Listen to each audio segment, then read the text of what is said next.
ኦፕሬሽን አብሶሉት ሪዞልቭ በድል ከተጠናቀቀላቸው በኋላ የአሜሪካው ፕሬዝዳንት ዶናልድ ትራምፕ ቬንዙዌላን እኛ እንመራታለን፣ የአሜሪካ የነዳጅ ኩባንያዎች ኢኮኖሚዋን ይጠገኑላታል ማለታቸው መነጋገሪያ ሆኗል። ውግዘት ከዚህም ከዚያም እየመጣ ነው። ጥቂት የትራምፕ ወዳጆች ግን አልታጡም።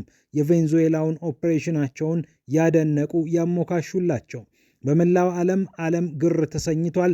ገሚሱ ውግዘቱን በአደባባይ ሲያጦፈው፣ ገሚሱ ደግሞ በጥንቃቄ የዓለም አቀፍ ሕግ ይከበር እያለ ይገኛል። እንደ ቻይና፣ እንደ ሩሲያ እና እንደ ኢራን የመሳሰሉት ደግሞ የግንባር ስጋ ሆነው ተቆጥተዋል፣ ተናግረዋል። የአሜሪካ ፖለቲከኞችም ለሁለት ተከፍለዋል። ከፊሉ እሰይ ትራምፕ ደግ አደረጉ ሲሉ፣ ከፊሉ ደግሞ የለም እንዲህ አይነት ድርጊት መፈጸም አልነበረበትም እያሉ ይገኛሉ። በተለይ ዴሞክራቶች ደግሞ ትራምፕ ለአሜሪካ ጥቅም አይደለም ይህንን ያደረጉት፣ ለቬንዙዌላም ዲሞክራሲ ይህንን አልሰሩም፣ የእርሳቸው ዋና ፍላጎት ነዳጅና ነዳጅ ነው እያሉ እያብጠለጠሏቸው ይገኛሉ። ኳታር ላሸማግል የሚል ጥሪ ማቅረቧም እያነጋገረ ይገኛል። እንዲሁም አብሶሉት ሪዞልቭ የተሰኘው ኦፕሬሽንን በተመለከተ ዝርዝር ጉዳዮች ወጥተዋል። አሜሪካ በመግለጫ ያወጣቻቸው መረጃዎች እያስገረሙ ይገኛሉ። ከዛ ውጪ ቻይናን ማዕከል አድርጓል የተባለው ይህ ኦፕሬሽን የቻይናን እና የቬንዙዌላን ግንኙነት ለመበጣጠስ እንዳሰበ በርካቶች እያነሱ ይገኛሉ። ትራምፕ ምንም እንኳን ቀውስ ቢመስሉም፣ ምንም እንኳን በአንዳንድ ውሳኔዎቻቸው እኒህ ሰውዬ ያማቸዋል፣ ጤነኛ አይደሉም የሚባልላቸውን አይነት ሰብዕና የተላበሱ ሰው ቢሆኑም ስትራቴጂያዊ የሆኑ ምልከታዎች ያሉት ኦፕሬሽን ስለመሆኑ በርካቶች እየተናገሩ ይገኛሉ። ኦፕሬሽኑ የተፈጸመው በቬንዙዌላ ላይ የመንግስት ለውጥ ለማምጣት ወይም ደግሞ የቬንዙዌላን ነዳጅ ለማጋበስ ብቻ ሳይሆን እንደ ቻይና ላሉ ተገዳዳሪዎች ከባድ መልእክት ለማስተላለፍ እና በቻይና ላይ ስትራቴጂያዊ የበላይነት ለማግኘት ነው የሚሉም በርካታዎች ናቸው። ጉዳዩ መነጋገሪያ መሆኑን ቀጥሎበታል። ፒያሳ ኔትወርክን ስትከታተሉ ሁሉንም በጥልቀት ታገኛላችሁ። ፒያሳ ኔትወርክን ሰብስክራይብ፣ ላይክ እና ሼር በማድረግ የፈጣን የተአማኒና የጥልቅ ዘገባዎች ቤተሰብ ተሆኑ ዘንድ እንጋብዛችኋለን። አሁን ወደ ጉዳያችን አለፍን። የዓለም መሪዎች የተለያዩ አይነት አስተያየቶችን እየሰጡ ይገኛሉ። ኦፕሬሽን አብሶሉት ሪዞልቭ የተሰኘው ዶናልድ ትራምፕ የመሩት ኦፕሬሽን ተግባራዊ ከሆነ በኋላ የተለያዩ አስተያየቶች እየተሰጡ ይገኛሉ። የቬንዙዌላው ፕሬዝዳንት ኒኮላስ ማዱሮ በኒውዮርክ ብሩክሊን በሚገኝ እስር ቤት እንደታሰሩም እየተነገረ ይገኛል። ከትላንትና ጀምሮ ስናነሳ እንደነበረው የተለያዩ ከአደንዛዥ እጽና ከተለያዩ ጉዳዮች ጋር የተገናኙ ክሶች ይመሰረቱባቸዋል። የክስ ሂደቱ የሚታይ ይሆናል። ይህ እንደተጠበቀ ሆኖ ዓለም ለሁለትም ለሶስትም ተከፍሎ ነው የትራምፕን እርምጃ እየተከታተለ የቆየው። እንደ ቻይና ያሉ ሀገራት የግንባር ስጋ ሆነው የትራምፕን እርምጃ ተቃውመዋል። ሩሲያ ወረራ ነው ብላ በግላጭ መግለጫ ማውጣቷ የሚታወስ ነው። ቻይናም በጣም ደንግጠናል፣ በጽኑ እናወግዛለን፣ እንዴት የአንዲትን ሉዓላዊት ሀገር ፕሬዚዳንት አሜሪካ በእንዲህ አይነት መልኩ ልታስር ትሞክራለች? ምን ከጅሏት ነው እያለች ትገኛለች ቻይና። ከዚህ በተጨማሪ ደግሞ ራሽያም ኢራንም በተመሳሳይ ውግዘታቸውን አጠናክረዋል። ኢራን እጅግ በጣም ከባድ የሆነ የሉዓላዊነት ጥሰት ስትል ጉዳዩን ገልጸዋለች። የላቲን አሜሪካ ሀገራትን በተመለከተ የተለያዩ አስተያየቶች እየተሰጡ ይገኛሉ። አብዛኞቹ አውግዘዋል፣ ጥቂቶች ግን ደግፈዋል። የኮሎምቢያው ፕሬዝዳንት ጉስታቮ ፔትሮ ይህ በሉዓላዊነት ላይ የተፈጸመ ጥቃት ነው ሲሉ መግለጫ ማውጣታቸው የሚታወስ ነው። የብራዚሉ ፕሬዝዳንት ሉዊስ ኢናቺዮ ሉላ ዳ ሲልቫም እንደሚጠበቀው እንደ ግራ ዘመምነታቸው የአሜሪካ የበላይነት ሊያቆም ይገባል የሚል እምነት እንዳለው ሰው ውግዘታቸውን እንግዲህ አድርሰዋል። የማይታሰብና ፍጹም ሊገረሰስ የማይችል መስመርን አልፋለች ብለዋል። አሜሪካን በተመለከተ እንግዲህ ወደ ቀውስና ወደ አለመረጋጋት እንዲሁም ወደ ጥፋት ዓለምን ሊያመራ የሚችል እርምጃም ሲሉ ነው እንግዲህ የብራዚሉ ፕሬዝዳንት ይህንን የገለጹት። የኩባው ፕሬዝዳንት ሚጉኤል ዲያዝ ካኔል እሳቸውም እንግዲህ የወንጀለኛ ጥቃት ወይም በወንጀል የተሞላ ጥቃት ሲሉ ድርጊቱን መኮንናቸው የሚታወስ ነው። የቬንዙዌላው የሀገር ውስጥ ሚኒስትር ያስዳዶ ካቤዮ ሀገራቸው አሁንም ቢሆን በጽናት እንዲህ አይነት ኢምፔሪያሊዝም የሚመስል ድርጊት እንደምትቃወም እየተናገሩ ይገኛሉ። ከላቲን አሜሪካ አካባቢ ምናልባት ለትራምፕ ድጋፍ ካሳዩ መሪዎች መካከል የአርጀንቲናው ፕሬዝዳንት ያቬር ሚሌ ይገኙበታል። ሚሌ እንግዲህ የትራምፕ ቀኝ እጅ ናቸው። በእስራኤል ጉዳይ ላይ የማይደራደሩ እንደሆኑ ይነገርላቸዋል። ትራምፕን የምወደው ፕሬዝዳንት ማለታቸውም ይታወቃል። ነጻነት በቬንዙዌላ መጥቷል፣ ነጻነት ለዘላለም ይኑር እያሉ በማህበራዊ ገጾቻቸው ላይ ያጋሩ ቆይተዋል። አውሮፓ አካባቢም ትንሽ ተርመስመስ ያለ ነገር ነው የሚስተዋለው። የብሪታንያው ጠቅላይ ሚኒስትር ሰር ኪር ስታርመር ትላንትናም ስንገልጽ እንደነበረው ዓለም አቀፍ ሕግን ማክበር አለብን፣ ብሪታንያ ደግሞ እዚህ ውስጥ የለችበትም፣ ይህንን ላረጋግጥላችሁ እወዳለሁ በማለት ነገሩን ለማደባበስ መሞከራቸው የሚታወስ ነው። ከዛ በተጨማሪ ደግሞ የአውሮፓ ህብረት ዲፕሎማቶችም ኒኮላስ ማዱሮ አምባገነን ናቸው የሚል ድፍን ያለ መግለጫ በማውጣት ነገሩን ለማለፍ ሞክረዋል። ከአሜሪካ ጋር መጋጨት ያው ብዙዎች አይፈልጉም። በተለይ እንዲህ አይነት ጥንቅቅ ተደርገው የሚሰሩ ኦፕሬሽኖች ደግሞ ለአንድ ሀገር ክብርና ጉልበት ይሆናታል። ስለዚህም ጥንቃቄ ይደረጋል። እንደሚታወቀው ትራምፕ ደግሞ ትንሽ ሞገደኝነታቸው ያስፈራል። ምን ሊሉ ምን ሊያደርጉ እንደሚችሉ አይታወቅም። ባለመገመት ነው የሚታወቁት። አንዳንዴ የሚያስፈራሩትን ነገር በማድረግ ይታወቃሉ። እንደውም ምክትላቸው ጄዲ ቫንስም የውጭ ጉዳይ ሚኒስትራቸው ማርኮ ሩቢዮም ትራምፕ የሚናገረውን ነገር የሚኖር የሚያደርግ ሰው ነው ብለው ስለ አለቃቸው ምስክርነት እየሰጡ ይገኛሉ። ቬንዙዌላ ላይ ሲፎክሩ ነበረ። በምድር በአየር በፈለግነው ልናጠቃ እንችላለን ብለው ነበር።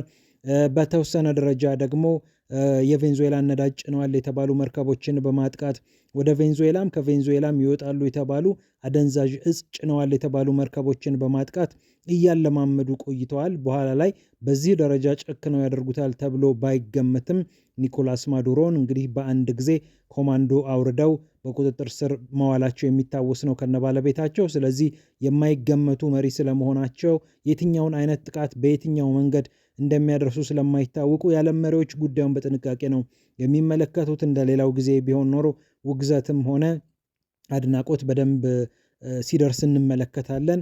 በእርግጥ ለማድነቅ ይከብዳል። ምክንያቱም አንድ ሉዓላዊት የሆነችን ሀገር መሪ በእንዲህ አይነት መንገድ መሪዋን ቀጥ አድርጎ በአውሮፕላን ጭኖ ወደ ሀገር ውስጥ አስገብቶ አስሮ ክስ መስርቶ እንዲህ አይነት ሂደት መሄድ የተለመደ አይደለም። ምናልባት አንዳንዶቹ ነግበኔ በማለት አንዳንዶቹ ደግሞ ያው በዲሞክራሲ ወይም በሰለጠነ የፍትህ ስርዓት ውስጥ ያሉ ቢሆኑም ከአሜሪካ ጋር ለመጋጨት በታሪፍ ብትመጣብንስ በእንዲህ አይነት መንገድ ብትሄድብንስ ብለው በመስጋት እንግዲህ በጥንቃቄ ነው አስተያየታቸውን እየሰጡ የሚገኙት። የፈረንሳዩ ፕሬዚዳንት ኢማኑኤል ማክሮን የስልጣን ሽግግሩ ሰላማዊ ዲሞክራሲያዊ መሆን አለበት፣ የቬንዙዌላን ህዝብ መብት ማክበር አለበት ብለዋል። ይሄም እንግዲህ ድፍን ያለ አስተያየት ነው።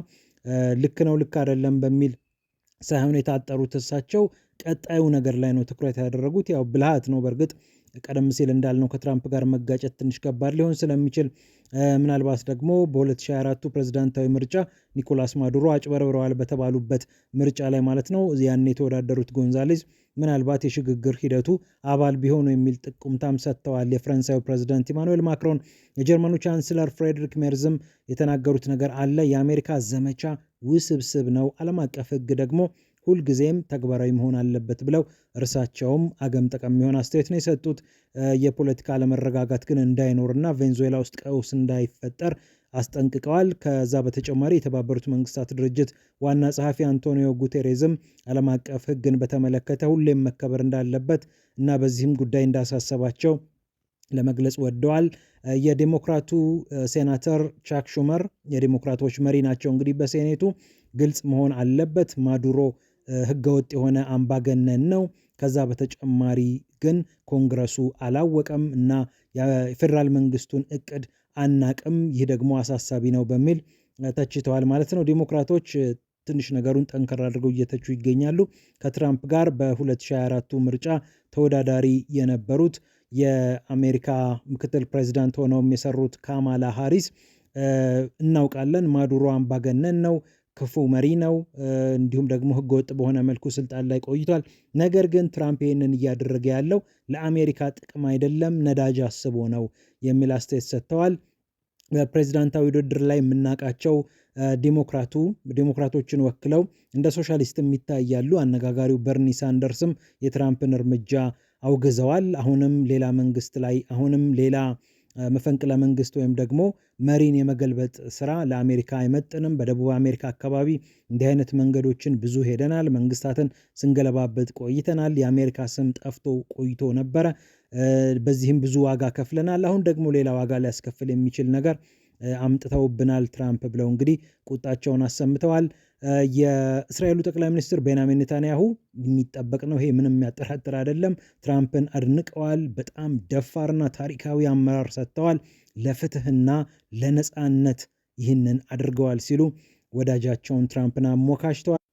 የካናዳ የውጭ ጉዳይ ሚኒስትር አኒታ አናድ በበኩላቸው ካናዳ ዓለም አቀፍ ሕግ መከበር አለበት፣ ለቬንዙዌላም ዴሞክራሲ ይገባታል የሚል አስተያየት ሰጥተዋል። የኖርዌይ የውጭ ጉዳይ ሚኒስትር ኤስፐን ባርዝ ኤድ እርሳቸውም ዓለም አቀፍ ሕግ መከበር አለበት የሚል አስተያየት ሰጥተዋል ማለት ነው።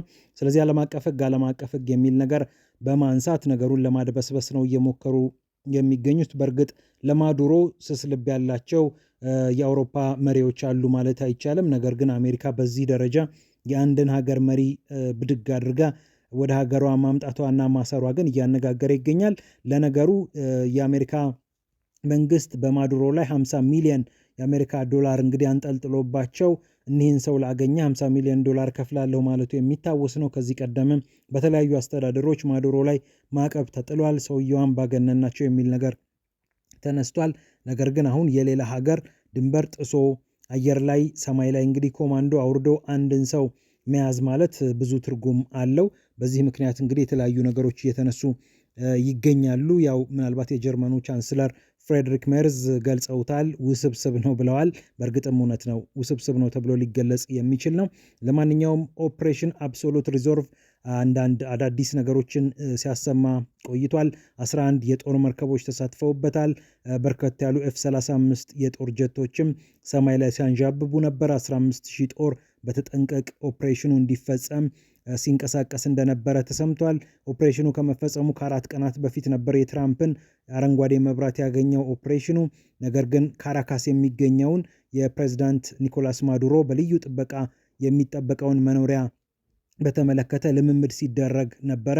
ልክ እሱን አስመስሎ አንድ ቦታ ላይ ሲለማመዱ ነበረ። ይሄ የተለመደ አካሄድ እንደሆነ የሚታወቅ ነው። ቢንላደንን ለመያዝ የሚሆን ሌሎችንም መሪዎች ለመያዝ እንዲህ አይነት ልምምዶች ማድረግ ያስፈልጋል። ምክንያቱም ኦፕሬሽኑ የደቂቃዎች ጉዳይ ነው።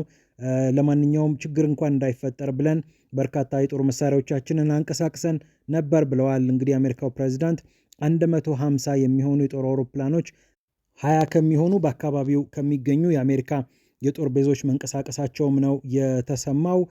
F-35፣ F-22፣ B-1 ቦምብ ጣይ ስትራቴጂክ አውሮፕላኖች እንደተሳተፉ ለማወቅ ተችሏል ማለት ነው። እያንዳንዱ ነገር በጥንቃቄ እንደተመራ ለአሜሪካም ኩራት እንደሆነ የአሜሪካው ፕሬዚዳንት መናገራቸው የሚታወስ ነው። ታዲያ ይህ ኦፕሬሽን እንዲሁ ትራምፕ በእብደት ብቻ የወሰኑት እንዳልሆነ እየተነገረ ይገኛል።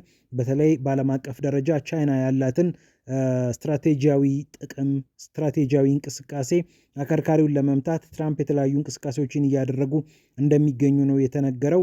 ቻይና ለምሳሌ ከቬንዙዌላ ከ60 እስከ 90 በመቶ የሚሆነውን ነዳጅ ትገዛለች። ከኢራን ደግሞ ከ85 እስከ 90 በመቶ የሚሆነውን ነዳጅ ትገዛለች፣ የሀገራቱን ምርት ማለት ነው። ቀሪውን ደግሞ ከመካከለኛው ምስራቅ እንደምትገዛ ይታወቃል። እና ይሄ ማለት እንግዲህ ከ30 እስከ 35 በመቶ የሚሆነውን ነዳጅ የምትገዛው ቻይና ከቬንዙዌላ እና ከኢራን ነው ማለት ነው። ስለዚህ ርካሽ ነዳጅ ለማግኘት ማዕቀብ የተጣለባቸውን ሀገራት ለመደገፍ ቻይና የራሷን ምንዳ ይዛ ትጠጋና የሌሎችን ትወስዳለች። ይሄ ደግሞ ስትራቴጂያዊ አቅሟን በየቦታው ይጨምርላታል። እና ቻይና እንደዚህ እያበጠች ያለችው፣ እንደዚህ እየገዘፈች ያለችው ከተለያዩ የዓለማችን ሀገራት ጋር በልዩ ሁኔታ ስለምትሰራ ነው፣ ጥቅሟን የበለጠ ስለምታስጠብቅ ነው። ስለዚህ የምታገኛቸውን እንጥፍጣፊዎች ሳይቀር ቀስ እያልን እየጎረድን እንግዲህ ዝቅ ማድረግ አለብን የሚል ነገር ነው በትራምፕ በኩል ተይዟል እየተባለ በበርካታ ተንታኞች እየተገለጸ የሚገኘው። ስለዚህ ቬንዙዌላ ላይ ዝም ብሎ የእብደት እርምጃ ብቻ አይደለም የወሰዱት።